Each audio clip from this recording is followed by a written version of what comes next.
नमस्कार, आप सबका मेरे यूट्यूब चैनल एग्ज़ाम तक में स्वागत है। आज मैं आपके लिए सितंबर 2024 में जो हिमाचल प्रदेश एलाइड सर्विस का एग्ज़ाम होने वाला है, उसके लिए हिमाचल प्रदेश जनरल नॉलेज के क्वेश्चंस को लेके आया हूँ।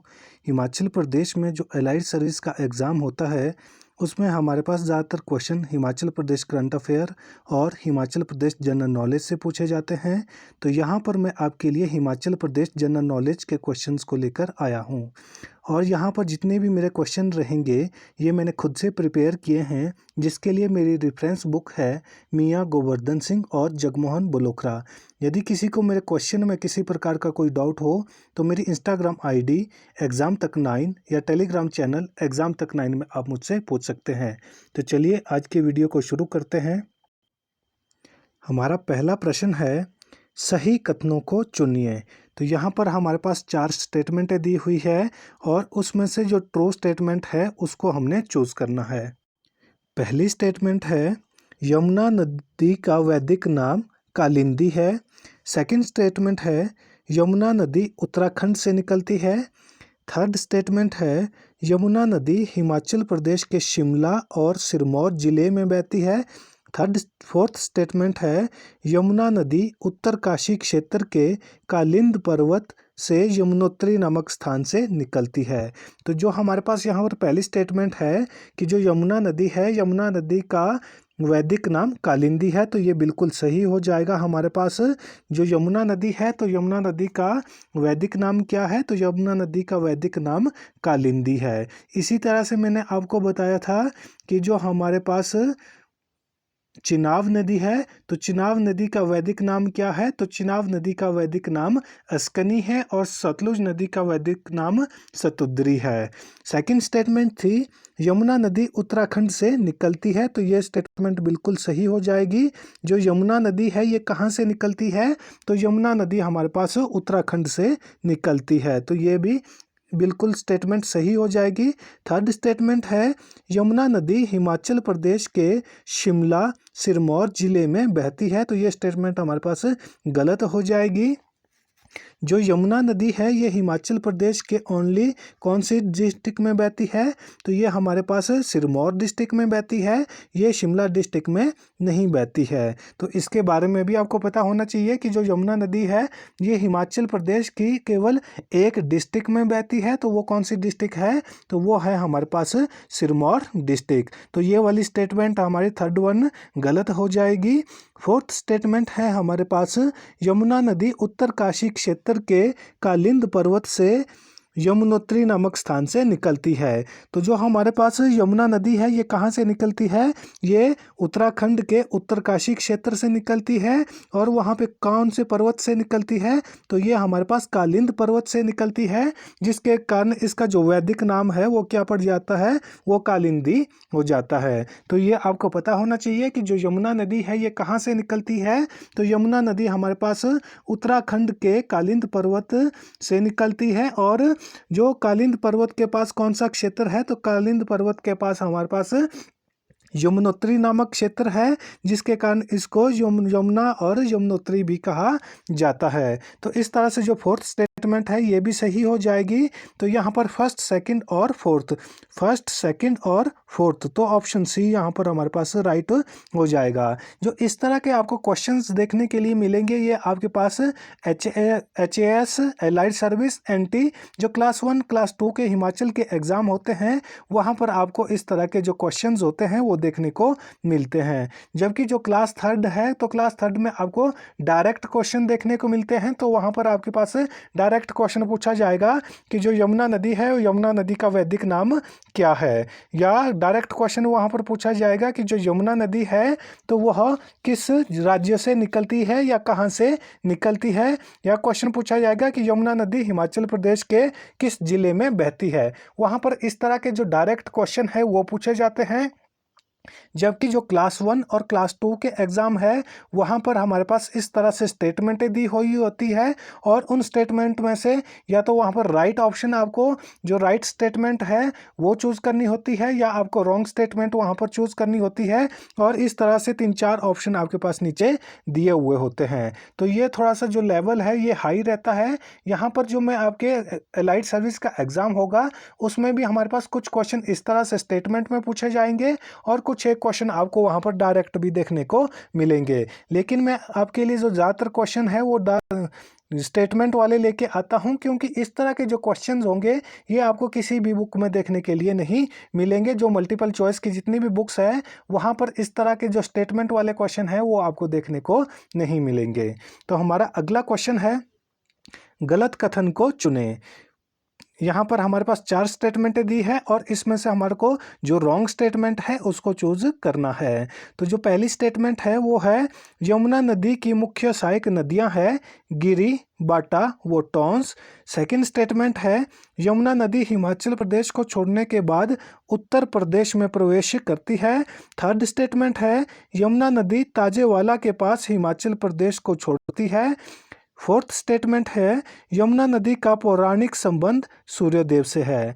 तो जो हमारे पास पहली स्टेटमेंट है ये बिल्कुल सही हो जाएगी कि जो यमुना नदी है तो यमुना नदी की सहायक नदियाँ कौन कौन सी है, तो यमुना नदी की सहायक नदियाँ हैं गिरी, बाटा और टॉन्स। तो ये 3 प्रमुख नदियाँ हैं हमारे पास यमुना नदी की सहायक नदियाँ। तो ये मोस्ट इंपॉर्टेंट क्वेश्चन है, यहाँ से डायरेक्ट क्वेश्चन भी पूछा जाता है कि गिरी जो नदी है ये किसकी सहायक नदी है, या बाटा किसकी सहायक नदी है, या जो टॉन्स रिवर है ये किसकी सहायक नदी है। तो ये आपको पता हो गया होगा कि जो यमुना नदी है, यमुना नदी की मुख्य सहायक नदियाँ कौन कौन सी है, गिरी, बाटा और टॉन्स। उसके बाद जो सेकंड स्टेटमेंट है वो है कि यमुना नदी हिमाचल प्रदेश को छोड़ने के बाद उत्तर प्रदेश में प्रवेश करती है। तो ये स्टेटमेंट हमारे पास यहाँ पे रॉन्ग हो जाएगी, इसलिए ऑप्शन बी हमारे पास यहाँ पर सही हो जाएगा। जो यमुना नदी है ये हिमाचल प्रदेश को छोड़ने के बाद हरियाणा में प्रवेश करती है। कहाँ पर प्रवेश करती है, तो ये हमारे पास हिमाचल प्रदेश को छोड़ने के बाद हरियाणा जो हमारे पास स्टेट है, हरियाणा स्टेट में एंटर करती है। तो इसके बारे में आपको पता होना चाहिए। मैंने आपको 5 जो मेजर रिवर है हिमाचल प्रदेश की उसमें से जो 3 रिवर है कौन कौन सी, सतलुज हो गई, रावी हो गई और व्यास हो गई, ये पंजाब जो हमारे पास स्टेट है उसमें एंटर करती है। और जो हमारे पास यमुना रिवर है तो यमुना रिवर कहाँ पर एंटर करती है, तो यमुना रिवर हमारे पास जो हरियाणा स्टेट है वहाँ पर एंटर करती है। जबकि जो चिनाब रिवर है वो हमारे पास जो जम्मू कश्मीर यूटी है वहाँ पर एंटर करती है। तो इन सब के बारे में भी आपको पता होना चाहिए, क्योंकि यहाँ से भी बहुत बार एग्जाम में क्वेश्चन पूछे जाते हैं। जैसे क्वेश्चन पूछा जा सकता है कि यमुना नदी हिमाचल प्रदेश को छोड़ने के बाद किस राज्यों में प्रवेश करती है, तो उसका आंसर हो जाएगा हमारे पास हरियाणा। तो आपको मैंने पहले ही बता दिया है जो 3 मेजर रिवर है वो पंजाब को एंटर करती है और 2 जो हमारे पास रिवर है जैसे यमुना हो गई हरियाणा और जो चिनाब रिवर हो गई वो हो गई हमारे पास J&K। तो इस तरह से आपने चीज़ों को इंटरलिंक करके पढ़ना है। मैं आपको हर रोज़ इस चीज़ के बारे में बताता हूँ कि जितना आप चीज़ों को इंटरलिंक करके पढ़ेंगे उतनी ही आपको चीज़ों को याद रखने में आसानी होगी। तो इसलिए मैं आपको हमेशा चीज़ों को इंटरलिंक करवाता हूँ और एक दूसरे के साथ इनका कंपैरिजन करवाता हूँ। जब आप चीज़ों को इंटरलिंक करके और कंपैरिजन करके पढ़ेंगे तो आपको सारी चीज़ें इतनी आसान समझ में आने लगेगी। जो यहाँ पर हमारे पास थर्ड स्टेटमेंट थी वो थी कि जो यमुना नदी है वो ताजेवाला के पास हिमाचल प्रदेश को छोड़ती है। तो ये बिल्कुल सही हो जाएगा। तो यमुना नदी हिमाचल प्रदेश को कहाँ पर छोड़ती है, तो यमुना नदी हिमाचल प्रदेश में ताजेवाला के पास छोड़ती है। तो ये हमारे पास सिरमौर जिले में स्थित है। तो ये भी इम्पोर्टेंट क्वेश्चन हो जाता है। और यमुना नदी का जो पौराणिक संबंध है वो किससे है, वो सूर्यदेव से है।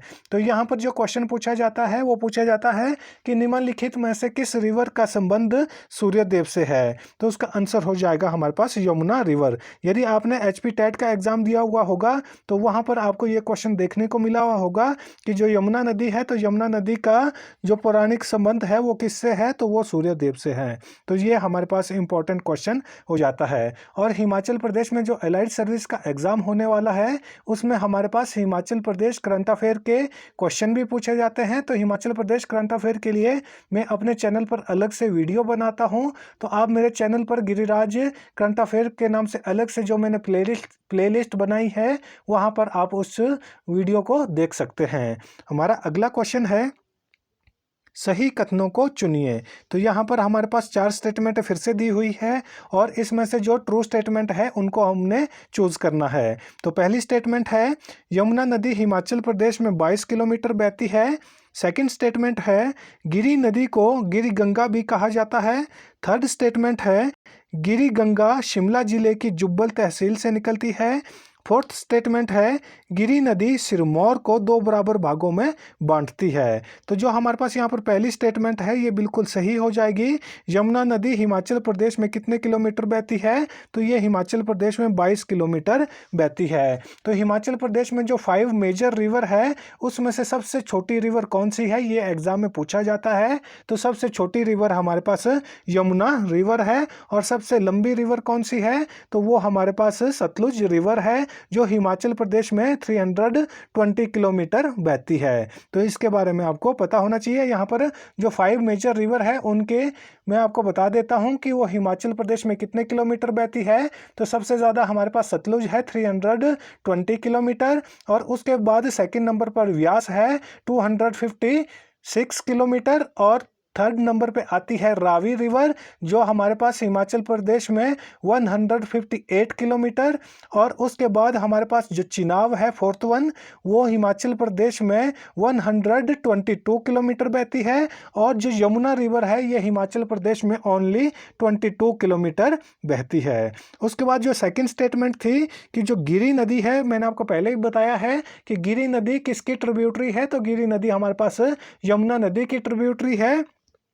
गिरी नदी को गिरी गंगा भी कहा जाता है। तो ये स्टेटमेंट भी हमारे पास बिल्कुल सही हो जाएगी कि जो गिरी नदी है तो गिरी नदी को गिरी गंगा भी कहा जाता है। और जो थर्ड स्टेटमेंट है कि जो गिरी गंगा है ये शिमला जिले की जुब्बल तहसील से निकलती है। तो ये भी बिल्कुल सही हो जाएगा कि जो गिरी गंगा है या जो गिरी रिवर है वो कहाँ से निकलती है? तो वो जुब्बल तहसील के कुप्पड़ से निकलती है। कहाँ से निकलती है? जुब्बल तहसील के कुप्पड़ से ये निकलती है जो हमारे पास खड़ा पत्थर के पास स्थित है। तो ये भी स्टेटमेंट हमारे पास बिल्कुल सही हो जाएगी। और जो फोर्थ स्टेटमेंट है कि गिरी नदी सिरमौर जिले को या सिरमौर को 2 बराबर भागों में बांटती है, तो ये स्टेटमेंट भी सही हो जाएगी। जो ये क्वेश्चन पूछा जाता है कि सिरमौर को 2 भागों में कौन सी रिवर बांटती है, तो सिरमौर जिले को जो गिरी रिवर है ये 2 भागों में बांटती है। यहाँ पर फर्स्ट, सेकंड, थर्ड और फोर्थ चारों स्टेटमेंट ट्रू हो जाएगी। तो इसलिए जो ऑप्शन ए है ये सही हो जाएगा, ऑप्शन ए। हमारा अगला क्वेश्चन है, गलत कथन को चुने। गिरी नदी शिमला, सोलन व सिरमौर जिले में बहती है। सेकंड स्टेटमेंट है, अश्वनी खड्ड गिरी नदी की सहायक है। थर्ड स्टेटमेंट है, गिरी नदी डाक पत्थर में यमुना में मिलती है। और फोर्थ स्टेटमेंट है, पब्बर नदी का उद्गम स्थल ठेउग के पास है। तो यहाँ पर जो हमारे पास रॉन्ग स्टेटमेंट हो जाएगी वो होगी ऑप्शन डी। जो पब्बर नदी है ये कहाँ से निकलती है? तो पब्बर नदी हमारे पास चांशल चोटी से निकलती है। कहाँ से निकलती है? जो हमारे पास पब्बर रिवर है तो यहाँ कहाँ से निकलती है? तो पब्बर रिवर हमारे पास चांशल चोटी से निकलती है, ये ठेउग के पास से नहीं निकलती है। तो ये हमारे पास ऑप्शन डी इसका राइट आंसर हो जाएगा।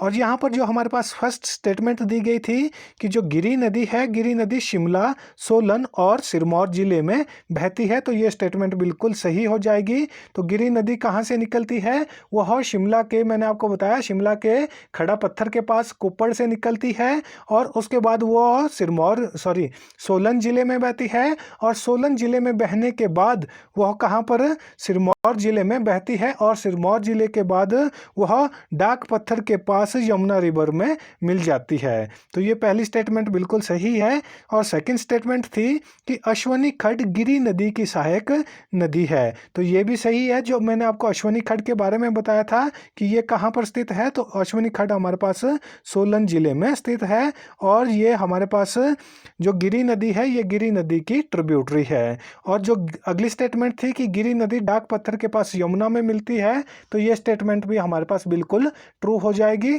तो यहाँ पर जो गलत स्टेटमेंट थी वो मैंने आपको बता दी है।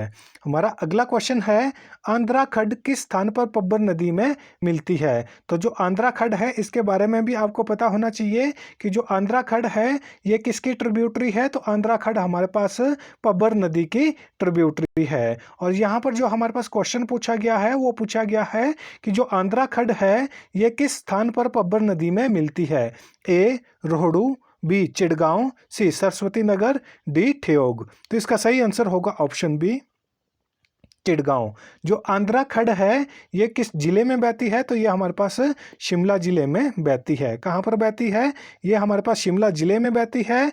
और ये जो पब्बर नदी की ट्रिब्यूटरी है और पब्बर नदी में ये कहाँ पर मिलती है, तो पब्बर नदी में ये हमारे पास चिड़गांव में बहती है, चिड़गांव में मिलती है। यदि यही क्वेश्चन पूछा जाएगा कि जो हमारे पास आंध्रा खड्ड है ये किस वैली में बहती है, तो उसका आंसर हो जाएगा हमारे पास पब्बर वैली या रोहड़ू वैली में। तो ये भी हमारे पास मोस्ट इंपॉर्टेंट क्वेश्चन हो जाता है, तो इसके बारे में भी आपको पता होना चाहिए। तो इस तरह के जो क्वेश्चंस होते हैं ये भी हमारे पास एग्जाम में पूछे जाते हैं।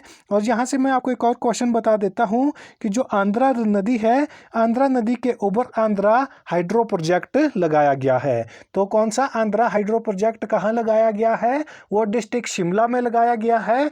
और डिस्ट्रिक्ट शिमला के रोहड़ू उपमंडल में, या जो रोहड़ू हमारे पास वैली है या उसके बाद जो पब्बर वैली है, पब्बर वैली में हमारे पास आंध्रा हाइड्रो प्रोजेक्ट लगाया गया है। और किस रिवर के ऊपर लगाया गया है, तो वो हमारे पास जो आंध्रा रिवर है, आंध्रा रिवर के ऊपर लगाया गया है। हमारा अगला क्वेश्चन है, पब्बर नदी किस नदी की सहायक नदी है। तो ये मोस्ट इंपॉर्टेंट क्वेश्चन है और इस क्वेश्चन को ज़्यादातर बच्चे गलत कर देते हैं। यहाँ पर मैं आपको बता देता हूँ कि जो पब्बर नदी है ये किसकी ट्रिब्यूटरी है। ए यमुना, बी गिरी, सी टॉन्स, डी बाटा। तो इसका सही आंसर हो जाएगा हमारे पास ऑप्शन सी टॉन्स। जो हमारे पास पब्बर रिवर है ये किसकी ट्रिब्यूटरी है, तो ये हमारे पास टॉन्स नदी की ट्रिब्यूटरी है। जबकि यहाँ पर जो ज़्यादातर बच्चे हैं वो यहाँ पर यमुना इसको टिक कर देते हैं, क्योंकि कई बुक्स में आपको देखने को मिलेगा उसका आंसर यमुना, लेकिन वो आंसर हमारे पास गलत हो जाता है। जो पब्बर नदी है, पब्बर नदी किसकी ट्रिब्यूटरी है, ये टॉन्स नदी की ट्रिब्यूटरी है। और टॉन्स नदी आगे किसकी ट्रिब्यूटरी है, तो टॉन्स नदी हमारे पास आगे जाकर जो यमुना नदी है, यमुना नदी की ट्रिब्यूटरी है। इसको आप एक सीक्वेंस में याद कर सकते हैं। जैसे सबसे पहले आंध्रा जो खड्ड है वो किसकी ट्रिब्यूटरी है, तो वो हमारे पास पब्बर की ट्रिब्यूटरी है। और पब्बर किसकी ट्रिब्यूटरी है, तो पब्बर टॉन्स की ट्रिब्यूटरी है। और टॉन्स किसकी ट्रिब्यूटरी है, टॉन्स यमुना की ट्रिब्यूटरी है। तो इस तरह से आप इसको एक सर्कल में याद कर सकते हैं कि सबसे पहले ओ आता है, उसके बाद पौ, टॉ और यौ। जैसे ओ से आंध्रा हो गया, पौ से पब्बर हो गया, टॉ से टॉन्स हो गया, यौ से यमुना हो गया। तो इस तरह से जब आप चीज़ों को याद करेंगे, या इंग्लिश में आप याद कर सकते हैं, ए से आंध्रा हो गया, बी पी से पब्बर हो गया, फिर उसके बाद टी से टॉन्स हो गया, और उसके बाद जो वाई है वाई से यमुना हो गया। तो इस तरह से सीक्वेंस में आप इन चीज़ों को याद कर सकते हैं। यहाँ पर मैंने आपको बताया कि जो ज़्यादातर बच्चे हैं वो क्या गलती कर देते हैं कि पब्बर को वो किसकी ट्रिब्यूटरी बता देते हैं, वो यमुना रिवर की ट्रिब्यूटरी बता देते हैं, क्योंकि उनको बहुत सारी जो बुक्स होती है वहाँ पर देखने को ही मिलता है कि ये यमुना की ट्रिब्यूटरी है, लेकिन ये किसकी ट्रिब्यूटरी है, ये टॉन्स की ट्रिब्यूटरी है। और जो हमारे पास पब्बर है ये लगभग कितने किलोमीटर बहती है ये भी आपको पता होना चाहिए। ये 160 किलोमीटर बहती है। कितनी है, तो यमुना की यहाँ पर जो पब्बर रिवर है, पब्बर रिवर की जो लेंथ है वो कितनी है, वो 160 किलोमीटर है। और 160 किलोमीटर में बहने के बाद ये किस में मिल जाती है, उसके बाद ये टॉन्स में मिल जाती है जो यमुना रिवर की ट्रिब्यूटरी है। तो ये हमारे पास मोस्ट इंपॉर्टेंट क्वेश्चन है। तो इस तरह के जो क्वेश्चंस होते हैं ये थोड़े ट्रिकी क्वेश्चन होते हैं और इसको गलत नहीं करना है। मैंने आपको पब्बर रिवर के बारे में बता दिया है कि पब्बर किस जिले में है। तो पब्बर हमारे पास शिमला जिले में है। आंध्रा रिवर भी शिमला जिले में है। टॉन्स उत्तराखंड के साथ साथ हमारे पास शिमला और सिरमौर में बहती है। और उसके बाद जो यमुना है ये हिमाचल के केवल एक जिले में बहती है। तो वो कौन सा है? तो वो है हमारे पास सिरमौर जिला। तो इस तरह से यहाँ से जितने भी जो क्वेश्चन बन सकते थे वो सारे के सारे क्वेश्चन मैंने यहाँ पर आपको डिस्कस कर लिए हैं। और अभी भी यदि आपको यमुना रिवर से, पब्बर रिवर से या आंध्रा रिवर से या गिरी रिवर से किसी भी प्रकार का कोई डाउट है तो आप मुझसे मेरी इंस्टाग्राम आईडी एग्जाम तक 9 या टेलीग्राम चैनल एग्जाम तक 9 में मुझसे पूछ सकते हैं। हमारा अगला क्वेश्चन है गलत कथन को चुनिए। तो यहाँ पर हमारे पास 4 स्टेटमेंट दी है और उसमें से हमारे को एक जो स्टेटमेंट है वो रॉन्ग स्टेटमेंट है तो उसको चूज करना है। तो पहली स्टेटमेंट है स्वान नदी ऊना जिले को 2 भागों में बांटती है। सेकंड स्टेटमेंट है स्वान नदी को ऊना जिले का शोक कहा जाता है। थर्ड स्टेटमेंट है स्वान नदी की लगभग 73 छोटी बड़ी सहायक खड़े हैं। और फोर्थ स्टेटमेंट है स्वान नदी के तटीयकरण तथा जल प्रबंधीकरण की परियोजना 2010 में लागू की गई थी। तो ये स्टेटमेंट हमारी जो ऑप्शन डी है इसका सही आंसर ऑप्शन डी हो जाएगा। ये स्टेटमेंट गलत है। जो स्वान नदी है, स्वान नदी के तटीयकरण तथा जल प्रबंधीकरण के लिए जो परियोजना है वो 2013 में लागू की गई थी। ये क्वेश्चन भी एग्जाम में पूछा जाता है तो ये मोस्ट इंपॉर्टेंट क्वेश्चन हो जाता है। तो आपको पता होना चाहिए कि जो स्वान रिवर है तो स्वान रिवर के तटीयकरण और जल प्रबंधीकरण की परियोजना कब लागू की गई थी? तो ये वर्ष 2013 में लागू की गई थी। तो यहाँ पर जो हमारे पास फर्स्ट स्टेटमेंट दी गई थी वो है कि स्वान नदी ऊना जिले को 2 भागों में बांटती है। तो ये हमारे पास जो स्वान नदी है ये किस जिले में बहती है? तो ये हमारे पास ऊना जिले में बहती है। तो ये आपको पता होना चाहिए। ये एग्जाम में पूछा जाता है कि स्वान नदी किस जिले में बहती है? तो ये हमारे पास ऊना जिले में बहती है। ये क्वेश्चन भी पूछा जाता है कि जो स्वान नदी है ये किस वैली में बहती है? तो ये हमारे पास जसवां दून वैली या हमारे पास जो स्वां वैली है वहां पर बहती है। सेकंड स्टेटमेंट थी कि जो स्वां रिवर है, स्वां रिवर को ऊना का सौरो रिवर भी कहा जाता है या ऊना का सौरो भी इसको कहा जाता है। कि ये इंपॉर्टेंट है क्योंकि जो ये हमारे पास स्वां रिवर है ये एक बरसाती नदी है। इसमें बरसात में बहुत अधिक बारिश का पानी इकट्ठा हो जाता है जिसके कारण ये जो हमारे पास ऊना जिला है, ऊना जिले में भारी तबाही मचाती है जिसके कारण इसको ऊना जिला का शोक कहा जाता है या ऊना जिला का सौरो कहा जाता है। तो ये स्टेटमेंट भी बिल्कुल सही हो जाएगी।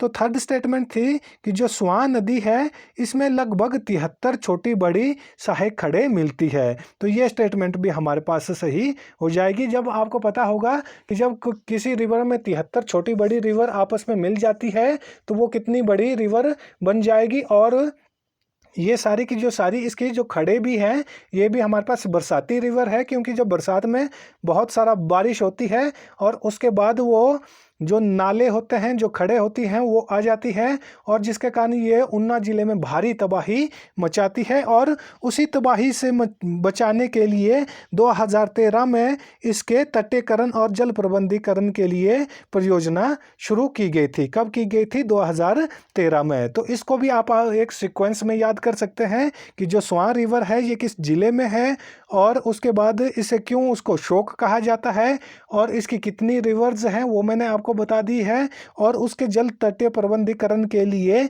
कब इसमें परियोजना चलाई गई थी। तो जो हमारे रिवर वाली जितनी भी क्लासेस है वो सारी की सारी ख़त्म हो गई है। यदि कुछ एक खड जैसे अली खड के बारे में आपको बता देता हूँ कि ये कहाँ पर है, ये बिलासपुर में है। इसी तरह की कुछ एक छोटी मोटी खड़े जैसे गंबर खड के बारे में मैंने शायद आपको पहले भी बता दिया है। कुछ इस तरह की छोटी मोटी खड़े यदि बच भी जाती है तो उनके बारे में आप मेरे से पूछ सकते हैं। और वैसे मैंने लगभग जितने भी जो रिवर से रिलेटेड क्वेश्चन है वो सारे के सारे कवर कर लिए हैं। और यदि कहीं कोई क्वेश्चन बच जाता है या किसी तरह से आपको कोई क्वेश्चन समझ में नहीं आता है तो आप मेरी इंस्टाग्राम आईडी एग्जाम तक 9 या टेलीग्राम चैनल एग्जाम तक 9 में मुझसे पूछ सकते हैं। तो जो हमारी आज की क्लास है यहीं पर ख़त्म होती है। यदि आपको मेरी वीडियो अच्छी लगी हो तो वीडियो को लाइक करें, कमेंट करें और ज़्यादा से ज़्यादा अपने दोस्तों के साथ मेरी वीडियो को शेयर करें। धन्यवाद।